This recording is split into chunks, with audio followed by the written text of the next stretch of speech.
చెప్తే చేయడమే, మాట ఇస్తే దానికి కట్టుబడి ఉండడమే. ఇదే జగన్మోహన్ రెడ్డి నైజం. ఎన్నికల ప్రచారంలో ఆయన ఇచ్చిన ప్రతి మాటని నిలబెట్టుకుంటూ వస్తున్నారు. తాజాగా పింఛన్లపైన ఆయన ఇచ్చిన హామీని నెరవేర్చారు. అధికారంలోకి వస్తూనే వృద్ధాప్య పింఛన్ను దశల వారీగా పెంచుకుంటూ వస్తానన్న మాటను నిలబెట్టుకున్నారు. 4 ఏళ్లలో 4 సార్లు 250 రూపాయల చొప్పున పెంచుకుంటూ వచ్చిన జగన్మోహన్ రెడ్డి ఇప్పుడు దాన్ని 3000 రూపాయలు చేసి చూపించారు. వచ్చే ఎన్నికలకు ముందే చెప్పిన మాట చేసి చూపించి ఎన్నికలకు వెళ్లబోతున్నారు సీఎం జగన్మోహన్ రెడ్డి. ఆంధ్రప్రదేశ్లో కొత్త సంవత్సరంలో కొత్త పండుగ వచ్చింది. సంక్రాంతి పండుగ కన్నా ముందే పింఛన్ల పండుగ మొదలైపోయింది. ప్రతి నెల పింఛన్లు వస్తున్నాయి.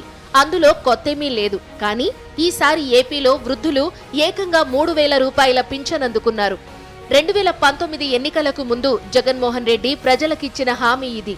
తాను అధికారంలోకి వస్తే పింఛన్ను 2000 చేస్తానని ఎన్నికల ప్రచారంలో హామీ ఇచ్చారు. ఆ హామీకి భయపడిన చంద్రబాబు నాయుడు ఎన్నికలకు 2 నెలల ముందు పింఛన్ను అమాంతం 2000 చేశారు. తన 5 ఏళ్ల పాలనలో పింఛన్ను ఏటా 250 రూపాయల చొప్పున పెంచుకుంటూ పోయి 3000 రూపాయలు చేస్తానన్నారు జగన్మోహన్ రెడ్డి. దాన్ని ఈ నెలలో నిలబెట్టుకున్నారు. చంద్రబాబు నాయుడి హయాంలో 39 లక్షల మందికి మాత్రమే పింఛన్లు ఇస్తే జగన్మోహన్ రెడ్డి పాలనలో అవి 66 లక్షలు దాటేశాయి. టీడీపీ హయాంలో పింఛన్ల కోసం 400 కోట్లు ఖర్చు చేస్తే జగన్మోహన్ రెడ్డి పాలనలో అది 2000 కోట్లకు పెంచేశారు. గతంలో పింఛన్ల కోసం ప్రయాసలు పడాల్సి వచ్చేది. ఇప్పుడు 1వ తారీఖునే సూర్యుడి కంటే ముందుగానే వాలంటీర్లు ఇంటికి వచ్చి పింఛన్లు అందిస్తున్నారు. ఈ మార్పు పట్ల వృద్ధులు చాలా సంతోషంగా ఉన్నారు. ఇచ్చిన మాటకు కట్టుబడి జగన్మోహన్ రెడ్డి పింఛను 3000 చేయడం పట్ల వాళ్లు హర్షాతిరేకాలు వ్యక్తం చేస్తున్నారు. నేను పొదలకూరు మండలం మాజీ వికలాంగుల ప్రధాన కార్యదర్శిగా కూడా పనిచేస్తున్నాను. ఈరోజు 2024 వైఎస్ జగన్మోహన్ రెడ్డి ఆంధ్ర రాష్ట్ర పెన్షన్దారులకు ఇచ్చిన అతిపెద్ద కానుక మాట మీద నిలబడి 3000 వరకు పెంచుకుంటూ పోతానన్న తన వాగ్దానాన్ని ఈరోజు నెరవేర్చుకున్నాడు.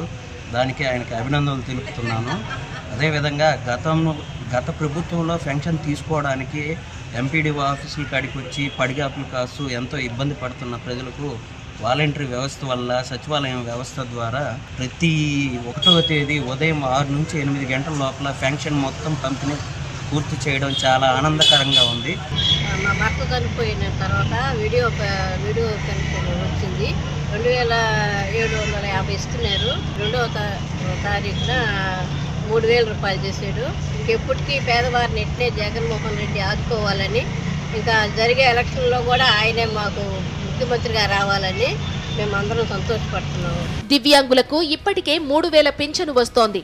కిడ్నీ వ్యాధిగ్రస్తులకు 10,000 రూపాయల పింఛను ఇస్తున్నారు. దీర్ఘకాలిక వ్యాధులతో బాధపడుతున్న వారికి 5,000 రూపాయలు అందిస్తున్నారు. జగన్మోహన్ రెడ్డి ప్రభుత్వం ఏ నిర్ణయం తీసుకున్నా మానవీయ కోణంలోనే ఉంటోందని సీనియర్ సిటిజన్లు అభినందిస్తున్నారు.